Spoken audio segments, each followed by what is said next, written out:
Good morning all everyone, তোমরা সবাই কেমন আছো? নিশ্চয়ই ভালো আছো।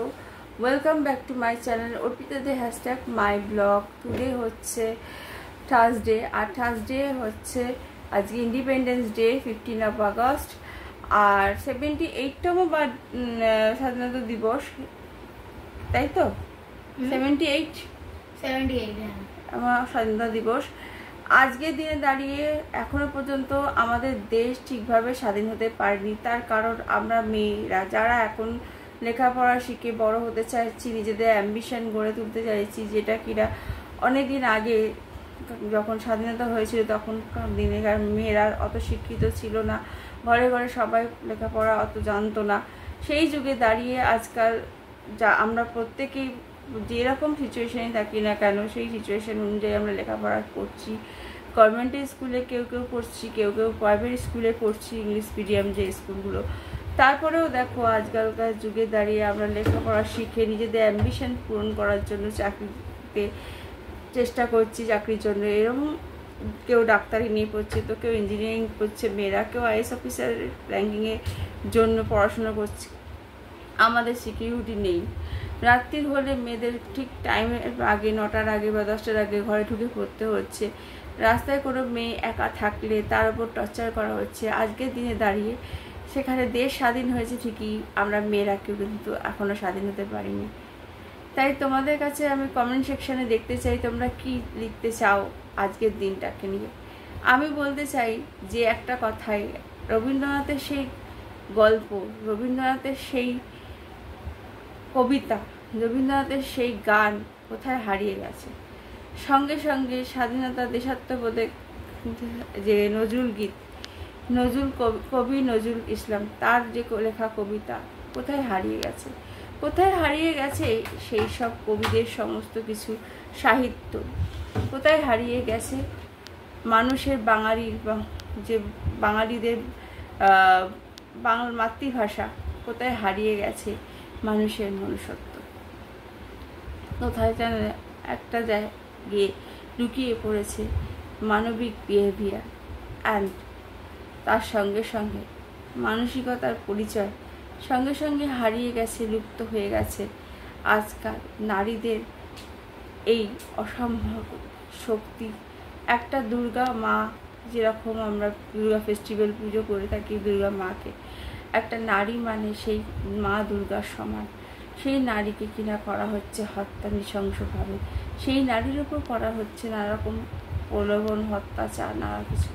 তো এই ধরনের যুগে দাঁড়িয়ে আমরা নারীরা যেখানে মানে সিকিউরিটি নেই আমাদের যাদের, তো আমরা সেখানে আমাদের নিজের ছেলে মেয়েদের ভাববো কী করে, মায়েরা ভাববো কী করে যে আমাদের ছেলে মেয়ে আজকের দিনে দাঁড়িয়ে ডিপেন্ডেন্ট হবে, ইন্ডিপেন্ডেন্ট হবে, স্বাধীন হবে, স্বাধীনভাবে আমাদের ঘোরাফেরা করবে। বিশেষ করে মেয়েরা কি এতটাই দুর্বল এখনকার দিনে? মেয়েদের, একটা মেয়েকে 10 জন মিলে টর্চার করছে, একটা মেয়েকে 15 জন মিলে টর্চার করছে। তো এই আজকের দিনে দাঁড়িয়ে আমি এই কথাটাই বলবো, স্বাধীনতা দিবস উপলক্ষে দেশ স্বাধীন হওয়ার সঙ্গে সঙ্গে আমরা মানুষরা প্রত্যেকেই যেমন স্বাধীন হয়েছি, তাই প্রত্যেকটা মেয়েরও স্বাধীনতা পাওয়া উচিত। অবশ্যই স্বাধীনতা দেওয়া উচিত তাদের জন্য, সকলের জন্য ন্যায্য বিচার দেওয়া উচিত সরকারের তরফ থেকে। সরকার বলতে শুধুমাত্র প্রধানমন্ত্রী নয়, PM নরেন্দ্র মোদী নয়, এখানে চিফ মিনিস্টার মমতা ব্যানার্জিকেও এর সঙ্গে সঙ্গে মেয়েদের দিকটা ভাবতে হবে। উনি নিজেও একজন মেয়ে, ওনার কতটা সিকিউরিটি যদি থেকেও থাকে, তেমনি আমাদের প্রত্যেকটা পাবলিক মানে জনতা হিসাবে প্রত্যেকটা মেয়েদেরও সিকিউরিটি পাওয়া উচিত, অধিকার থাকা উচিত সব কিছুতে সমানভাবে। একটা মেয়ে আজকাল যা পারে একটা ছেলে হয়তো তাও পারে না, আর ছেলে মেয়ের মধ্যে এখন কোনো ডিফারেন্স নেই। একটা ছেলে যা পারে আগের দিনে যা পারতো বা এখনও যা পারে, একটা মেয়েও কিন্তু এখনকার দিনে জেগে উঠেছে, তারাও সব পাচ্ছে, ঘর বাইরে দুটোই সামলাচ্ছে। এখনকার দিনে কোনো অংশে আমরা পিছিয়ে নেই, যেখানে নারীরা, সেখানে এখনও কেন পুরুষদের হাতে অত্যাচারিত হব, নিপীড়িত হব। এটাই চাই বলতে, আমাদেরও স্বাধীন হওয়া উচিত, আমাদেরও স্বাধীনতা পাওয়া উচিত, সরকারকে আমাদের তরফ থেকে স্বাধীনতা দেওয়া উচিত। এইটা নিয়ে আজকের দিনটা শুরু করলাম। Happy independence day. তোমরা সবাই ভালো থেকো। আজকের দিনে প্রত্যেকটা নারীদের বলবো, জেগে ওঠো। কোনো নারীকে কারোর সাথে জেলাসি না করে, কোনো মেয়ের সাথে জেলাসি না করে প্রত্যেকের পাশে দাঁড়াও। তবেই গিয়ে কিন্তু একটা সমাজ আজ নারীদের ন্যায্য বিচার করতে শিখবে।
तेरे चरणों में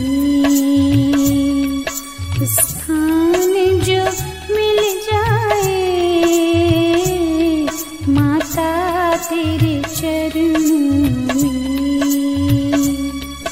स्थान जो मिल जाए, यह जीवन धन्य बने। वरदान जो मिल जाए, यह जीवन धन्य बने। वरदान। আমার পুজো হয়ে গেছে। পুজোর পরে আজ বৃহস্পতিবার ছিল, যে সকাল সকাল পুজোটা করে নিয়েছি। তারপর রান্নাবাড়ি হয়ে গেছে অর্ধেক। টিফিন বলতে আজ বাইরে থেকে কচুরি এসব এনেছিলো, আর কিছু খাই। এখানে অনেক টেবিলে জাম হয়ে গেছে। এখানে একটু দুধ জাল দিচ্ছি, তার আর কি করছি সেটাও দেখি। দুধ জাল দিচ্ছি, দুধটা উবাল এলে তারপরে চালটা দেবো, চালটা ধুয়ে ঘি মাখাবো। আর এখানে সব আয়োজন দিচ্ছি। এখানে বেগুনি করবো, এই যে বেগুনির আয়োজন করেছি। আর করেছি হচ্ছে fried rice type of pulao, মানে ফ্রাইড রাইস হয়নি, পোলাওই হয়ে গেছে। যাই হোক, এটা করেছি কারণ ফ্রাইড রাইসের যে কাজু কিশমিশ ছাড়াও যেটা লাগে সবজি, সেগুলো আনা হয়নি। আর করেছি পনিরের তরকারি। আর এবার বেগুনিটা করবো, বেগুনিটা লাস্টে করবো, গরম গরম ভাজবো। আর তার আগে পায়েসটা করবো। পায়েসটা হতে সময় লাগবে, তবে পায়েসটা আগে করে নিচ্ছি। আজ বৃহস্পতিবার, তাই হচ্ছে নিরামিষ আমাদের। আর তোমাদের বাড়িতে আর কার বাড়িতে কী হচ্ছে প্লিজ কমেন্টে লিখে জানিও আমাকে, যে তোমাদের বাড়িতে কী করছো আজকে ইন্ডিপেন্ডেন্সের দিন। যদিও জানি মন খারাপ, সব কিছু খারাপ, তার মধ্যে দিয়েও তো ছোটো ছোটো বাচ্চাদের দিকে তাকিয়ে এনজয়টা করতে হবে। আমরা তো মায়েরা। প্রচণ্ড গরম লাগছে। আবার আমাকে একটুখানি চানের মতন কিছু করতে হবে। যাই হোক, চান হয়ে গেছে, যদিও থেমে যাচ্ছি, গরম লাগছে। এসে এসে দাঁড়াচ্ছি, একটু পাকা হাওয়া খাচ্ছি, আবার যাচ্ছি। তো যাই হোক, চলো দিয়ে যেন ব্লগটা দেখতে থাকো। যদি কিছু যাই কোথাও অবশ্যই শেয়ার করব। তবে কালকে দিনটা সত্যি খুব ক্রিটিক্যাল অবস্থায় কেটেছে। তো আমি যে গেছি ওখানে আমার মনটাও ভালো লাগছিল না। ওর কাছে আরও ডিটেলসে ভালো করে জানতে পারলাম, কারণ আমি সারাদিনের ব্যস্ততার মধ্যে আর নিউজ শোনার আমার পক্ষে সম্ভব হয়ে ওঠে না। যেটুকু জানতে পারি ব্লগের মাধ্যমে বা ইউটিউব চ্যানেলের মাধ্যমে। তো চলো দেখতে থাকো। এই হচ্ছে বেগুনি ফ্রাইড রাইস, এই ফ্রাইড রাইস হচ্ছে পোলাও আর পনিরের তরকারি। এই যে পোলাও। আজকে সত্যি আর মন ভালো লাগলো না, তাই কোথাও যাওয়া হলো না। আর এমনিতেও কালকে রাত্রে বেরোবার কথা ছিল 11টার সময়, তা আমরা তো আর বেরোতে পারলাম না। আমাদের গাড়ি নেই, রাত্রিবেলা কী করে বাড়ি ফিরবো, কারণ সব বাস টাস সবই বন্ধ হয়ে গেছিলো। আর আমার ইচ্ছে ছিল অবশ্যই, কারণ আমি যখন আমার নিজের লাইফটা ভাবি, তখন অন্য মেয়ের লাইফটাও আমি ভাবি। কারণ একজন মেয়ে আর একজন মেয়ের জন্য ভাবা উচিত আমার মনে হয়। তাই ভেবেওছিলাম যে আমি যাই হোক যাবো 11টার সময়, সবাই যখন সব মেয়েরা গেছে। বাট আমার মানে হাজব্যান্ড যদি একবার বলতো যে হ্যাঁ তুমি যাও, আমি জোর করে যাব, তারপরে দেখা গেল আমার কিছু হয়ে গেল, রাস্তায় হতেই পারে এত ভিড়ের মধ্যে আমি কি করে আসতাম বাড়ি। সবচেয়ে বড় কথা এটাই ছিল। আর একা যাওয়া যায় না, আমার সঙ্গে যদি আরেকজন কোনো মহিলা যেত। আমি যার সঙ্গে যাবো বলেছিলাম তার বাড়ি হচ্ছে হেদুয়া আর আমার বাড়ি হচ্ছে নারকেলডাঙ্গা পোস্ট অফিস।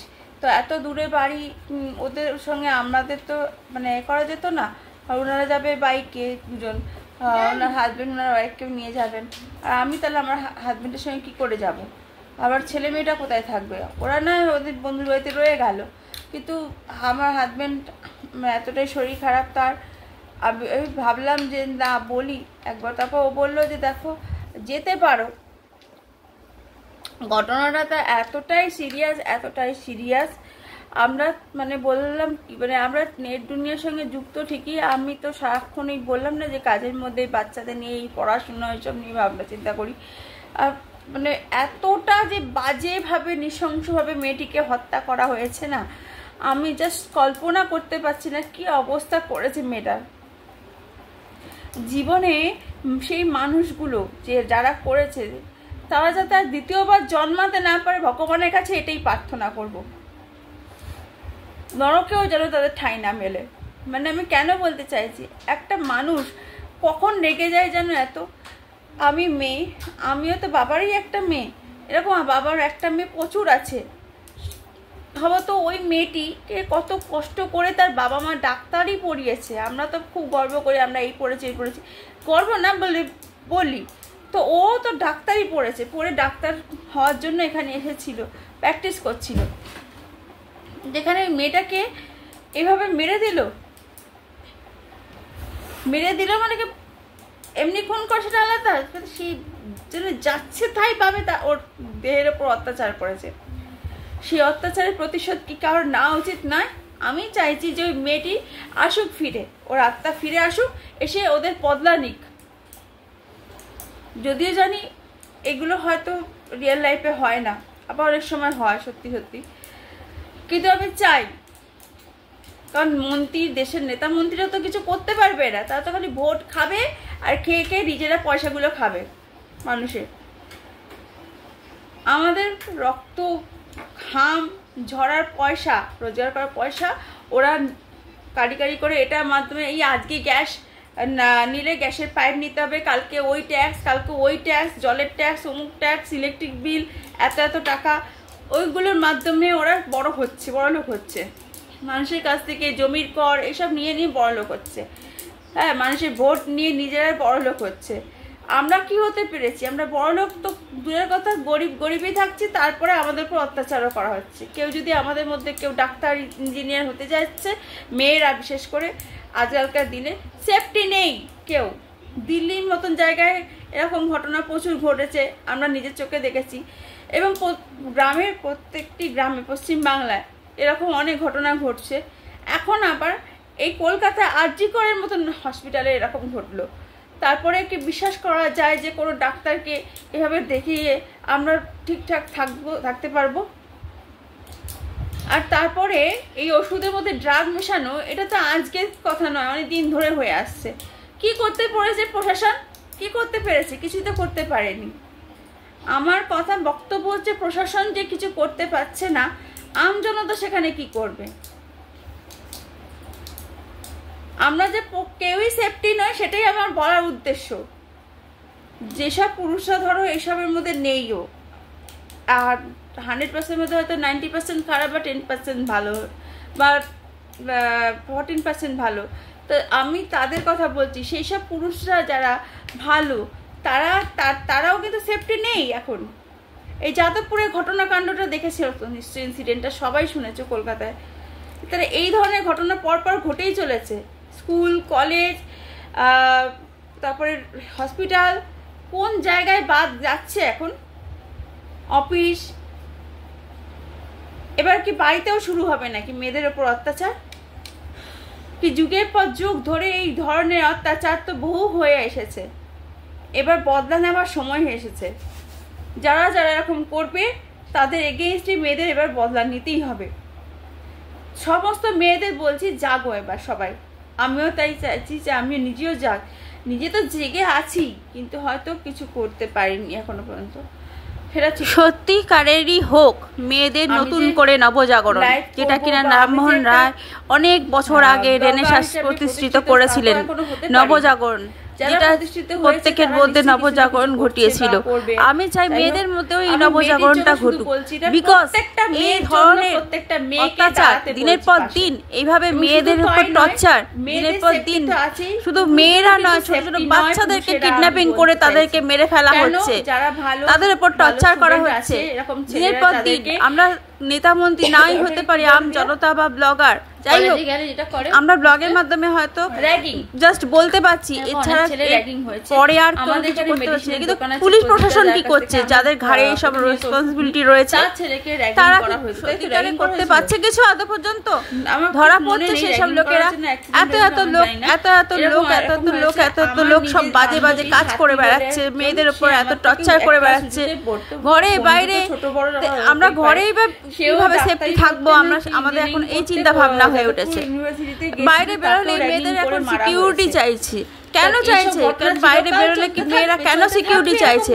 কেন সেদিনকে উমেন্সরা এত জেগে উঠেছিল, রাত্রি 11টার সময় ধর্ণা দিয়েছিল সবাই আরজি কর হাসপাতালের সামনে এবং বিভিন্ন জায়গায়? কেন সেদিনকে মেয়েরা সব করেছে তোমরা সবাই তো নিশ্চয়ই জানো। এই কথাটা আমার একটাই কথা, যে আমি অনেকদিন আগে থেকে যেটা বলে আসছি, যে মেয়েদের জাগতে হবে। মেয়েরা মেয়েদের পাশে থাকো, প্লিজ সাপোর্ট করো একে অপরকে। প্রত্যেকেই প্রত্যেকের জন্য আমরা আছি, বিকজ ছেলেরা এই সুযোগটাই নিচ্ছে। একটা মেয়ে যখন একটা ছেলেকে উস্কাচ্ছে আরেকটা মেয়ের এগেইনস্টে, তখন সেই ছেলেটা এবং আরো যারা ছেলেরা আছে তারা কিন্তু উস্কাচ্ছে না, তারা এই সুযোগের সৎ ব্যবহার অসৎ ব্যবহার করছে, সৎ না অসৎ ব্যবহার করছে। তারা চাইছে একটা মেয়ে সর্বনাশ করুক, তাহলে আমরা সবকিছু করতে পারবো। সেটা কি সম্ভব? আজকাল এই পুরুষতান্ত্রিক সমাজে আমরা সত্যিকারে শাসিত কিনা দেখো তো, লাঞ্ছিত কিনা দেখো তো। স্বাধীনতা দিবস অবশ্যই, যাদের জন্য আমরা স্বাধীন হয়েছি, আমাদের ভারতবর্ষ স্বাধীনতা লাভ করেছে।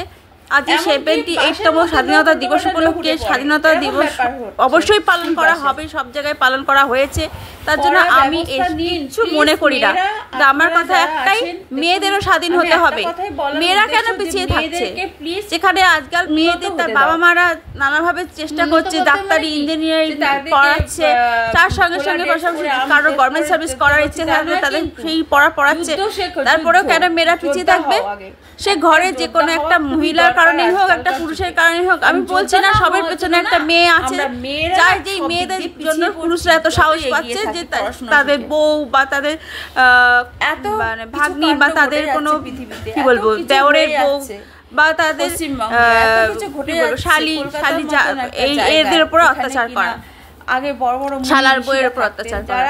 আমি নিজের জন্য বলছি না, শুধুমাত্র এরকম ঘরে ঘরে ঘটছে বিভিন্ন রকম ঘটনা, বাইরে তো আছেই। বেসিক্যালি বাইরের ঘটনাটা আমরা ইনসিডেন্টগুলো তুলে ধরছি সবার সামনে, ঘরের ঘটনাগুলো কে তুলবে? কেন? কে জাজ করবে? আমাদের হয়ে জাজমেন্ট করার সত্যি কি কেউ আছে? প্রশ্ন এখানেই যে মেয়েরা কেন স্বাধীনতা পায়নি? ঘরে ঘরে মেয়েরা আজকাল শিক্ষিত হয়ে বসে থাকছে, তাদের বিয়ে হয়ে যাচ্ছে, তারা কিছু করতে পারছে না। তারপর কিছু কিছু মেয়েরা যারা দাঁড়াচ্ছে তাদের উপর টর্চার করা হচ্ছে। এগুলো কি ঠিক? এইভাবে কতদিন চলতে থাকবে? কতদিন চলতে থাকবে? ভগবান তো নেই, আমার তো মনে হয় না ভগবান আছে। এত পুজো আচ্ছা সব কিছু চলছে, ভগবান যদি থাকতো নিশ্চয়ই এইরকম ঘটনা ঘটতো না। পুরো পৃথিবীটা কলুষিত হয়ে গেছে, দুর্নীতিতে ভরে গেছে এই নেতা মন্ত্রীদের জন্য। আজকাল ইন্ডিয়াতে আমি দেখতে পাচ্ছি দিনে দিনে প্রচণ্ড পরিমাণে নোংরামি চলছে। দিল্লিতে তো হয়েইছে, হয় এখনো হয়, এখন কলকাতাতেও হচ্ছে। তাহলে আমরা মেয়েরা কোনো দিক দিয়ে তো তারা সুরক্ষিত নই। রাতের বেলা একটা মেয়ে যদি কোনো অসুবিধায় পড়েই যায়, বাইরে বেরিয়েছিল হঠাৎ করে গাড়ি বাজে, তাকে ধরে হয়তো রেপ করতে শুরু করে দেবে। পরিস্থিতি তো এখানে এটাই দাঁড়াচ্ছে। তাহলে তোমরা সবাই মিলে মা দুর্গার পুজো কেন করো? একটা মূর্তি পুজো করছো, আর একটা মূর্তি পুজো করার থেকে একটা মানুষ সশরীরে, সেই নারীটাও তো একটা মা দুর্গার মতনই।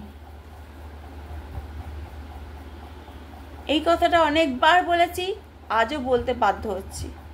নারীদের সম্মান করতে শিখুন, পুরুষদের ভয়ে বলছি। সম্মান করতে শিখুন, নারীদের সম্মান দিন, রেসপেক্ট করুন, তবেই কিন্তু আপনিও আপনার ছেলে মেয়ের কাছ থেকে রেসপেক্ট পাবেন। আপনিও নিশ্চয়ই বিয়ে করবেন, আপনি তো আর আইবুড়ো থাকবেন না।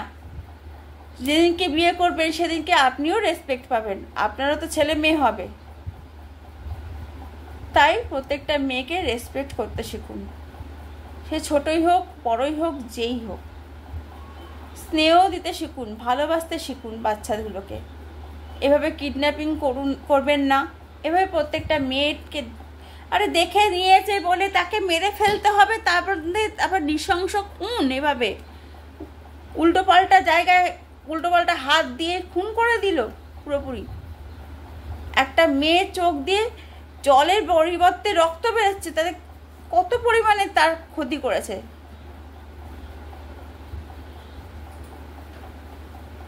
আমি বলে নয়, কোনো মেয়ে ছাড়বে না আজকে কালকে দেখেছো আন্দোলন, এরপরে আন্দোলনের পর আন্দোলন হতেই থাকবে। আমি বলে দিলাম, হতেই থাকবে।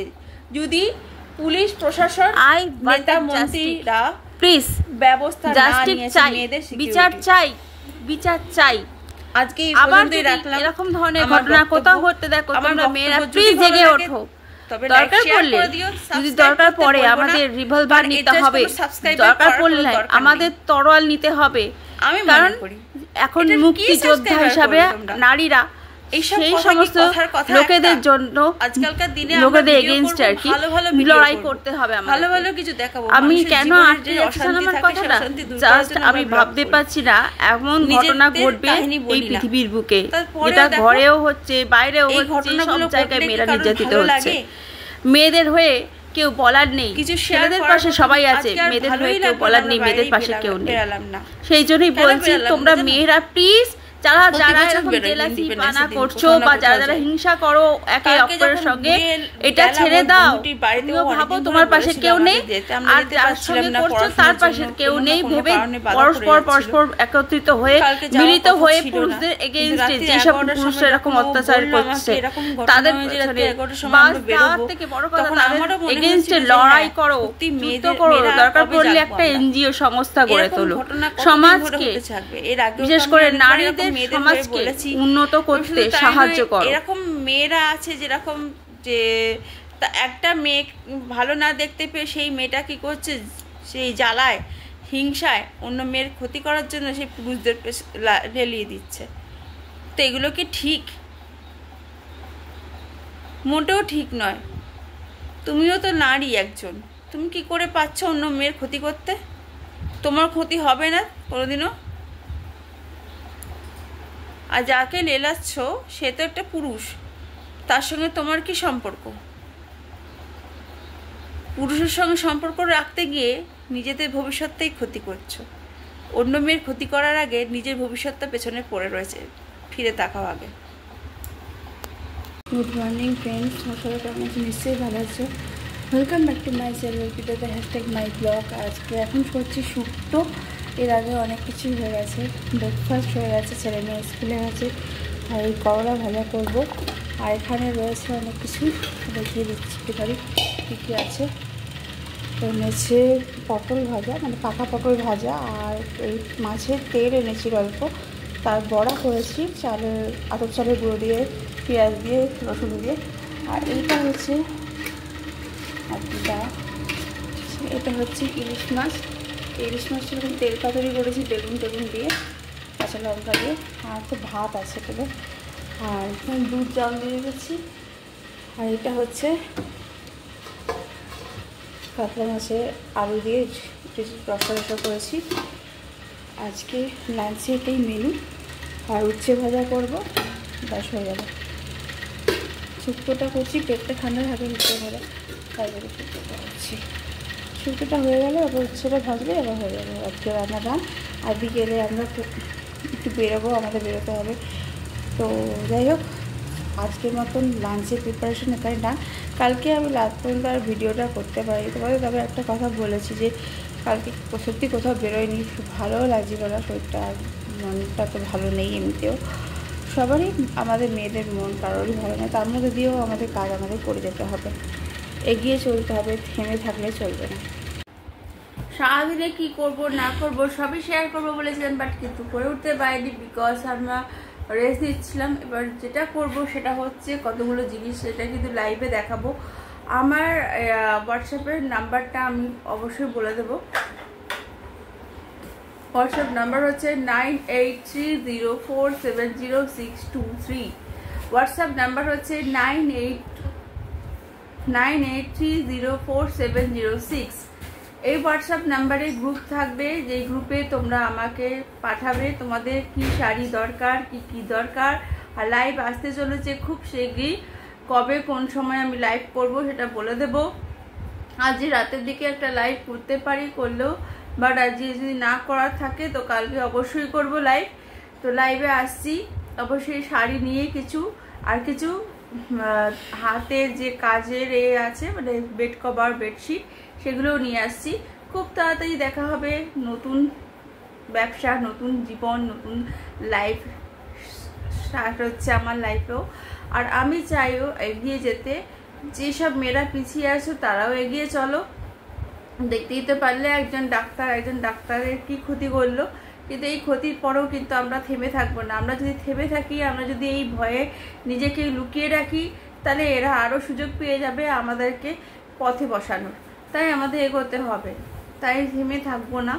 আমি যেটা করিনি এতদিন, শুধু ব্লগ করতাম, সেই চ্যানেল অনুযায়ী যখন খুলেছি তখন সাবস্ক্রাইবার তোমরাও করে দাও আমার চ্যানেলটাকে তাড়াতাড়ি। তার সাবস্ক্রাইবার সঙ্গে সঙ্গে, সাবস্ক্রাইবার বাড়ার সঙ্গে সঙ্গে, ভিউজ বাড়ার সঙ্গে সঙ্গে আমি যে লাইভে আসছি, হোয়াটসঅ্যাপে আমার একটা গ্রুপ থাকবে, যে গ্রুপে তোমরা আমাকে মেসেজ পাঠাবে, এবং সঙ্গে সঙ্গে আমি কিন্তু কবে কোন সময় লাইভ করছি তোমাদের অবশ্যই চ্যানেলের মাধ্যমে জানিয়ে দেব। দরকার পড়লে যদি না জানাতে পারি অবশ্যই সেটা ইউটিউবে যাবে, ইউটিউবে চ্যানেলটা আলাদা করে যাবে, এই চ্যানেলটা আলাদা করে প্রমোট হবে। তো চলো আজকের মতন শুরু করে দিলাম লাইভ। আর এখন যেটা বলছি যে আমরা থেমে থাকবো না, আমরা নারীরা এবার এগিয়ে চলবো, এগিয়ে চলার সময় এসেছে। তো এখন আমি যাব আমার ছেলেকে নিয়ে একটু গানের টিচারের কাছে, আমার মেয়েও যাবে, আমিও যাব। তারপর ওখান থেকে এসে আমি লাইভে স্টার্ট করব বলেছি, আমার হাজব্যান্ডকে বলা হয়ে গেছে অলরেডি। এরপরে আমরা বিয়ন্ড সিক্সটিয়ারে যাব। 1 minute Ayush, don't disturb me. আমি বিয়ন্ড সিক্সটিয়ারে যাব। তো বিয়ন্ড সিক্সটিয়ারে যাব কিসের জন্য, কি করতে, সেটা তোমাদের তোমরা দেখতেই পাবে। পুজোর কিছু কালেকশান দেখতে, কারণ আমাদের ওদের কালেকশান, বুটিকের কালেকশান খুব ভালো লেগেছে। আর শুধু তাই নয়, ওখান থেকে শাড়ি নেবো, নিয়ে নিজে পরবো তা নয়, ওরা কীভাবে কী করেছে, স্যাক্রিফাইস ওদের লাইফে, সমস্তটাই আমরা ইউটিউবে চ্যানেলের মাধ্যমে ওরা যা শেয়ার করে আমরা দেখেছি। এবং প্রচণ্ড একটা হাইফাই একটা জায়গায় পৌঁছতে হলে আমাকেও বড় হতে হবে। আমার হাজব্যান্ডের দ্বারা যতটুকু সম্ভব আমি ততটুকু করার চেষ্টা করব। আস্তে আস্তে সব হবে, একসঙ্গে সব হবে না। এখন সবে সবে শুরু করছি। তো তোমরা দেখবে আজ ইভিনিংয়ে, মানে আমি গান শিখে আসার পরে হয়তো লাইভটা করব। তো চলো আজকের মতন এখানে আমি ব্লগটা আবার শুরু করলাম, যেটা লাইভের ব্লগ, আর এইটা শেষ করলাম যেটা সকাল থেকে স্টার্ট করেছিলাম, অর্পিতা দে #5 ব্লগ। যদি সারাদিনের ব্লগে যেটুকু শেয়ার করেছি এবং যে কথাবার্তা তোমাদের সাথে বলছি, শেয়ার করছি, ভালো লেগে থাকে like, share, subscribe to my channel. আমি বলবো সাপোর্ট করো, তো মেয়েদের সত্যিকারের সাপোর্ট করো। মেয়েদের সাপোর্ট করার সত্যি কেউ নেই আজকাল। একটা মেয়ে যদি একটা মেয়ের পাশে না দাঁড়ায়, আমি এর আগেও বলেছি, এখন আবার বলছি, সেই ঘটনাই কিন্তু ঘটছে, দেখেছো তো? এই যে একটা ডাক্তার মারা গেছে, এরকম নৃশংসভাবে তাকে খুন করা আছে। তোমরা যখন এবার বুঝতে পারছো যে আমাদের কোনো সিকিউরিটি নেই, তখন তোমরা 1 মিনিট দাঁড়ায়ও, সরে যাও। সুতরাং এই জায়গাটা থেকে আমি বলবো, আমি আমার বাচ্চাকে নিয়েই ব্লগ করি। সত্যি কথা বলবো, আমার বাচ্চা ডিস্টার্ব করে, আমি জানি, তাকে কার কাছে রাখবো? কেউ নেই আমার বাচ্চাকে দেখার মতন। আমার মেয়েও নেই, মেয়ে পড়তে গেছে অলরেডি। তো যাই হোক, আমি এই জন্যই বলছি, আমি আমার ছেলের মেয়েকে নিয়েই ব্লগ করব। তোমাদের তার মধ্যে থেকে আমাকে ভালোভাবে চুজ করতে হবে, আমাকে ভালো লাগাতে হবে, এবং ভালো লাগাতে হবে না, মেয়েদের পেছনে না লেগে মেয়েদের পাশে থাকো, সাপোর্ট করো। দেখো, সাপোর্ট করলে আমি একা জিতবো তাই না, তোমরাও কিন্তু জিতবে এক সময় না এক সময়। তাই like, share, subscribe to my channel, এবং প্লিজ সাপোর্ট মি। আমার চ্যানেলটাকে সাপোর্ট করো, আমার সাবস্ক্রাইবার বাড়াতে, ভিউয়ার্স বাড়াতে। এর সঙ্গে সঙ্গে আমি যে বলছি লাইভ করবো আজকে, কিছু চাদর, কিছু শাড়ি কালেকশান দেখাবো, সেটা অবশ্যই। তা এরকমভাবে কয়েকটা কালেকশান দেখাবো, যেগুলো ধরো আমি কম রেঞ্জের মধ্যেই দেখাবো। আমি খুব হাইফাই ডিমান্ডে বা হাইফাই রেঞ্জের মধ্যে কাপড় দেখাবো না। তোমাদের পছন্দ হলে তোমরা নেবে, না পছন্দ হলে নেবে না, সেটা আমার কোনো ফোর্স নেই। আর একটা কথা হচ্ছে সেটা কিন্তু তোমরা সাপোর্ট করো প্লিজ।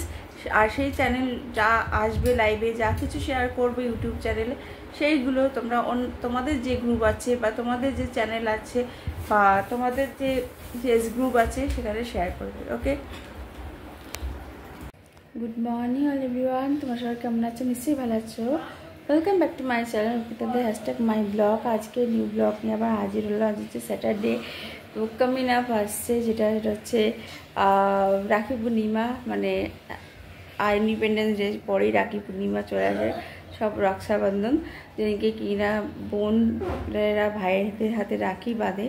এছাড়াও রবীন্দ্রনাথ ঠাকুরের যে আমরা গানটা শুনেছিলাম, যে বাংলার মাটি, বাংলার বায়ু, বাংলার জল, তো সেটাই অনুযায়ী আমরা জানতাম। তখন ওই বয়কট আন্দোলন চলছিল স্বদেশী আন্দোলন উপলক্ষে, তো সেই সময় হিন্দুরা সমস্ত বয়কট করেছিল এবং স্বদেশী আন্দোলনের জন্য মানে গঙ্গায় গিয়ে চান করে সবাই সবার হাতে, হিন্দু বলো মুসলমান বলো, কোনো ধর্ম ভেদাভেদ ছিল না, সবাই ভাই ভাই হিসাবে সবার হাতে রাখি পরিয়েছিল।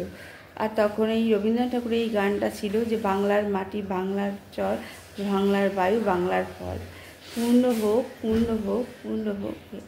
তো এই গানটার পর তারপর এই ধরনের রাখি বাঁধার উৎসব, যেটা রাখি পূর্ণিমার দিন স্পেশাল হয়েছিল। তো সেই জন্য এই দিনটা আমাদের সবাইকে, এক মিনিট।